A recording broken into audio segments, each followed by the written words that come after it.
welcome to London Live Debate with Reya El-Salahi. This is the show that takes a deeper look at the stories making headlines in the capital and the issues at the heart of life in the city. Tonight, the question up for debate: should people who are abusive online be banned from voting? It's sparked by calls from Britain's official election watchdog for social media trolls to be barred from registering to vote, voting in an election or standing as a candidate. The Electoral Commission is calling for legislation around elections to be reviewed and new offences to be introduced in response to a parliamentary review into the abuse and intimidation MPs faced during the general election. And joining me to share their thoughts on this, a panel of straight-talking, opinionated Londoners. First up, a multi-award-winning barrister turned business, legal and diversity specialist and founder of the Miranda Brawn Diversity Leadership Foundation, Dr. Miranda Brawn. Next, it's the independent business reporter and former BBC World and Economist journalist, Shafi Musaddique.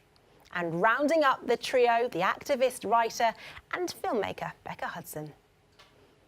Now, the proposal to ban trolls from voting comes amid a recent report tracking Twitter abuse against female MPs. According to research by Amnesty International, online abuse cuts across party lines, affecting women regardless of their political affiliations. But the MP who faced more verbal attacks on social media than any other was the Labour Shadow Home Secretary, Diane Abbott. The Hackney North and Stoke Newington MP says she regularly receives racist and sexist abuse. So I recently spoke about abuse in a parliamentary debate, and my office got flooded with communications, both by letter and by email. People sent us emails and letters full of swastikas. People sent us postcards and letters with pictures of monkeys and chimps. People sent us hundreds of emails using the word. That's the sort of response we get. So, should people who post abusive messages online be banned from voting? Is that the best way to tackle trolls, or is this an infringement of our freedom of speech? What do you think about that, Miranda? I think that the trolls, and in terms of what they're doing from online abuse, we have to manage that somehow. It's just not on the way things are going at the moment. And the abuse that politicians, we've just heard about Diane Abbott, and the abuse that she's actually having to face and her team on a day-to-day basis is just not good enough. So I think we need to do something, whether we need to ban voting or change some laws. Something has to be put into place. We need to be protecting people online. We need to be protecting the politicians. We need to be protecting public figures, and also normal people as well who might express a certain opinion about something or might support someone who is a public figure, and then as a result they will also get abused online as well.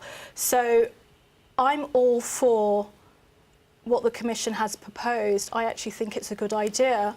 There are other ideas, that we potentially could look into. For example, looking at social media.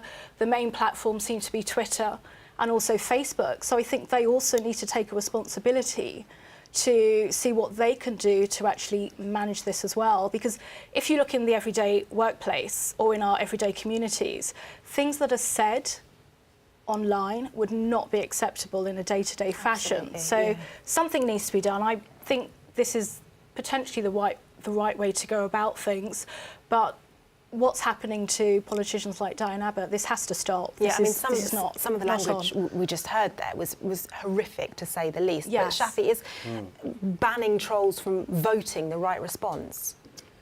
I think that specifically is, going to be counterintuitive to what we're trying to do. We're trying to protect the public, but I think these trolls that hide behind their keyboards, they're often isolated figures.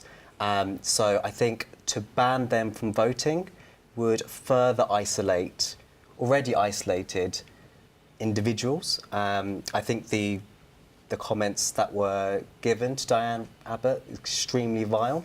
And I think that we need to work with the existing laws and strengthen them. We need to bolster the discrimination laws that we have in this country on racism, homophobia, sexism. But I think this specifically is flawed, and it could be flawed, and it could potentially have setbacks when it comes to our democracy. Becca, for you, what do you make of this idea of stripping the voting rights of people who say things online that you might not agree with? Yeah, I mean, I think it's beyond just an infringement on freedom of speech. I think it's an infringement on people's basic right to vote and our democracy as a whole. And I think it's very dangerous, although obviously the Electoral Commission already has laws about people who can and can't stand as candidates.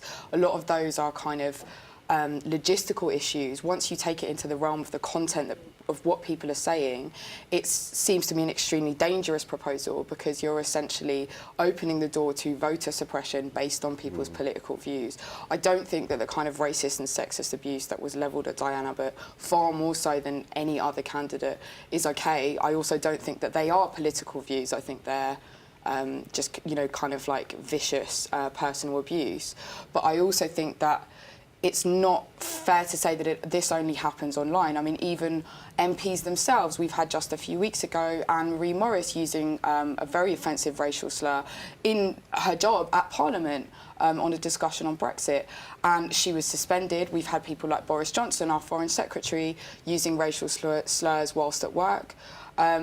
Theresa May, our Prime Minister, had go-home vans sent all around this country. They were seen widely as racist. They were taken off the street.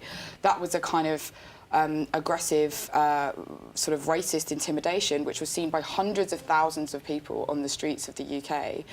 And her right to vote wasn't taken away. She now runs our country.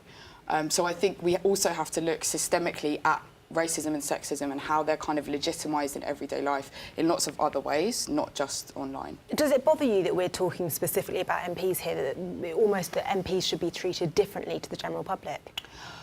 I think that I don't think anybody should suffer abuse whilst they are at work. I think particularly when that's levelled, when it's kind of a racist and sexist abuse in particular, as you said, there's already kind of existing laws around discrimination and around hate speech. But I think that MPs should certainly be come under more scrutiny than the rest of us, because their job is to serve their constituents. Miranda, have you ever faced anything quite like what we heard Diane Abbott talking about yourself? No, I haven't, thankfully, no. I mean, in terms of online trolling, I think everyone, if you've got any sort of opinion within the world, you're going to face some sort of trolling, but I receive more positive comments than I do negative. I mean, I've only received a handful of negative comments, and I always just block and revert back with positivity anyway. But, you know, there are laws that need to be reformed. When you look at the laws that we've got in place at the moment with regards to elections, they're over 200 years old. So we need to start to look at that. We need to look at the reform. There's the Representation of the People Act 1983, and that actually provides a law to protect those where you've got voters who are being humiliated or abused in some way so that votes can stir a certain way. We need to do that with the candidates as well. We need to change the law. It needs to be updated. It's 200 years old, so something has to change. And you're absolutely right, it's not just online abuse, it's offline as well. And there's a whole bullying culture that's taking place with regards to various changes around the world, and we need to look at that because it's starting offline and then it's been taken online. So you've got MPs, as this is, you know, we're talking about the politicians, but particular MPs are actually finding that they're being humiliated and abused in their own homes. Their offices are being trashed. One particular MP was smashed in his head. So we've had a recent example of a murder. So when we're talking about these sort of abusive examples and they're going beyond online and they become physical, we need to say enough is enough. We need to start putting some laws in place, and we need to start disciplining the trolls and whoever else is being abusive towards not only MPs, there are celebrities, there are public figures, there are heads of businesses. Lots of other people do get trolled, so we really need to look at not only politicians, but everyone across the spectrum. This needs to be widened out. Now, according to research by Amnesty International, Shafi, Diane Abbott received an average of 51 abusive tweets per day. Why do you think that Diane Abbott faces such a disproportionately high number of this sort of online abuse? Gosh, it's you know, the number of theories. I mean, obviously, female MPs disproportionately face this abuse, but I do think it's an intersection of both race and gender, and you know, I think we often look at these issues in kind of binary terms, you know, race, gender, but when you put the two together, it's a double-edged sword. And I think with Diane Abbott, she has, you know, unfortunately, in that intersection, how we deal with that, I think, you know, what you were talking about, you know, about incidents that do manifest outside of online. Unfortunately, I don't think something like that has happened to Diane Abbott yet. But I think we need to clamp down on actual specific instances of discrimination.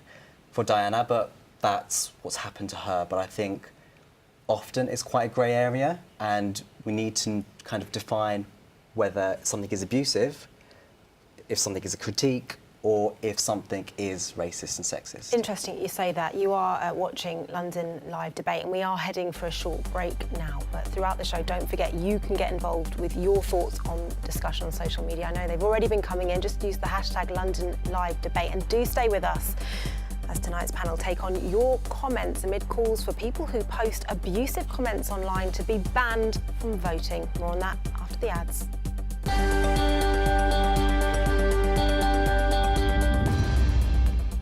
Welcome back to London Live Debate. I'm Reya El-Salahi, and tonight we're asking, should people who post abusive comments online be banned from voting? It's a story making headlines in the capital this week under plans being pushed by election watchdog, the Electoral Commission, for social media trolls to be stripped of their voting rights. It comes following research by Amnesty International into online abuse against female MPs. A recent report published by the charity found Hackney North and Stoke Newington MP Diane Abbott received more racist and sexist tweets than any other politician. Speaking to Good Morning Britain, Labour's Shadow Home Secretary said social media sites are partially to blame.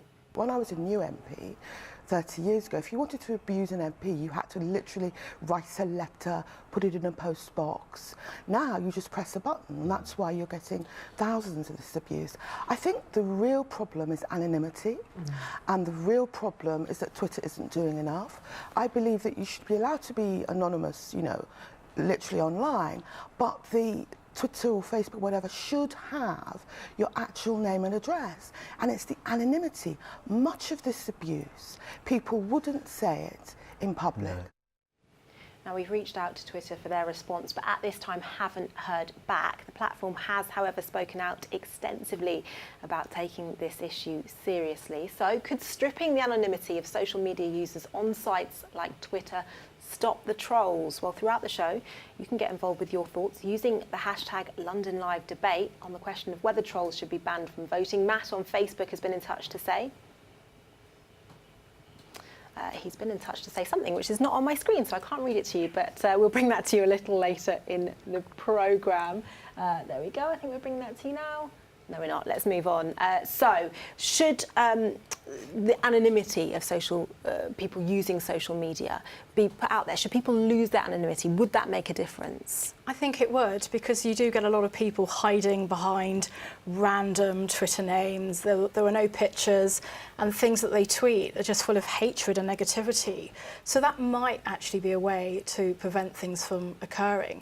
But, you know, when we're talking about freedom of speech, I'm all for freedom of speech and the right to have your own opinion and express it, whether it's online or offline, but it has to be done in a respectful and responsible way. And the way things are at the moment, there is a line and it has been crossed on the social media platform. As an activist, you work with lots of people that share their thoughts on platforms like social media. Amnesty, as a result of this research, has spoken out about how the sort of abuse that women get when they talk on platforms like Twitter can make them self-censor.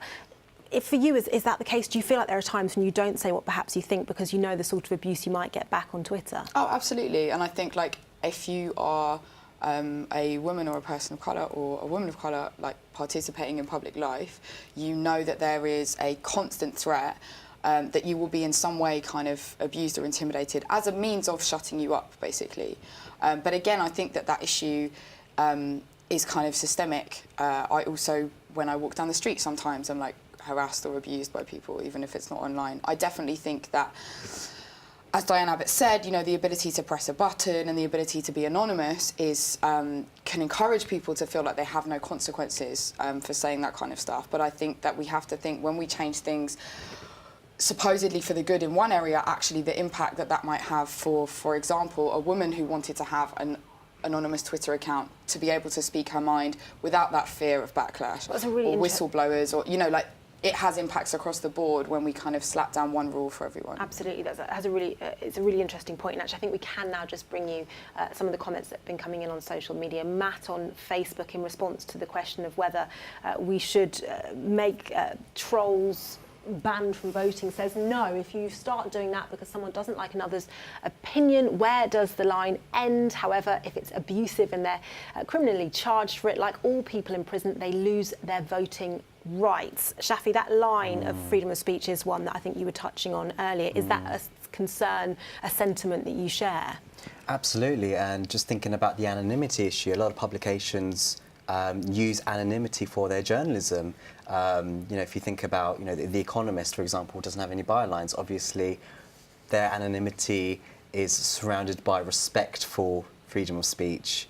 We're not talking about journalism in this case here, but, you know, the idea of infringing people's rights to vote. I mean, I was just looking at stats earlier. Britain has, you know, in terms of our convicts and not being able to vote, we are with Russia and Eastern European countries when it comes to not giving our prisoners the right to vote. And most of actually Europe has gone the other way around. So we're lagging behind here, and actually to take on this hypothetical censorship is actually going to regress the UK. As a business reporter, looking at cases like Twitter, for example, and the failure, as Diane Abbott puts it, to tackle social media trolls, could this impact on the business moving forward? Well, it's interesting because businesses have actually taken on this kind of stripping away of anonymity when it comes to trolls. So when it came to Charlottesville recently, we had Airbnb who publicly denounced one user. And we had dating apps such as Bumble also do similar things, where they kind of publicly named and shamed a person who was at the alt-right marches. But we've got to take that with a pinch of salt, because for them it's good publicity, it's good PR, and we can't always rely on businesses, I think, to take the lead. Miranda, working in the world of law as you do, and also in the world of diversity, does it worry you that if we step back on the issue of freedom of speech, that it will actually infringe on perhaps some of the most vulnerable people's rights? Potentially, yes, because a lot of the time, you know, when you think about what's going on in the United States and where certain people are being murdered by the police, and sometimes the only way that you actually get to find out about things that are happening like that is through social media. And that has actually been a positive, to actually say to the world, look, this is the unfairness and injustice that's actually taking place. So we have to be careful, and, you know, maybe we haven't got the right solution yet, but we need to figure something out, because the way things are going at the moment, it's just not working. YouGov UK did a survey last month, and they asked just under 3,000 adults what was important to them in terms of social media. And 64% of the respondents said to actually be able to be online in a safe way without actually being abused. So the abusive methods and the abusive system that's actually happening at the moment, offline, where people are being killed or being verbally or physically abused, and also online, something needs to be done. So whether it's changing the law, whether it's to change the law, and if someone actually commits a crime, and we agree with Matt from his Facebook comment, so if they are actually charged with a criminal offence through abusing someone, whether that's an MP or a public figure, once they are actually guilty of that criminal offence, then maybe we do go down that route of saying you can't vote. And if you have voted, because Labour mentioned something last summer in July 2016, I think they were one of the first parties to actually come up with the idea to say, if anyone does abuse our MPs, what we want to do is actually stop you from voting, and if you have voted, then we'll cast aside your votes. So we need to do something extreme, because the way things are going at the moment, it's becoming very extreme. So we need to combat extreme with extreme, and whether it's a change in the law or getting the social media sites to come on board and actually do something. I think they need to take a responsibility as well. Becca, they need to be doing something about this. I just want to, on the social media sites, you know, I think there was recently this street artist in Germany, kind of outside Twitter HQ. He graffitied every single hate tweet that he found in protest of Twitter's inability to deal with this. And the fact is that Twitter and other businesses will only deal with it if they have a monetary hit on them. There's no kind of moral obligation businesses unless it hits their PR. So I think when Twitter and Facebook, they're doing something, but it's not enough. So is it that people should boycott Twitter? Should people stop using social media platforms like this? Will that make the difference? No, I don't think boycotting Twitter and Facebook might necessarily work, although they are quite large, monolithic tech giants that actually do need some kind of opposition. I think we need to just go through our MPs. There were talk about in government with the Home Secretary. She was trying to put more pressure on tech giants.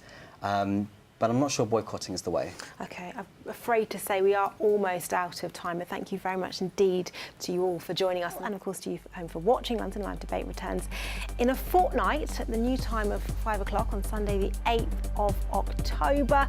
Until then, have a great evening. Thanks for watching.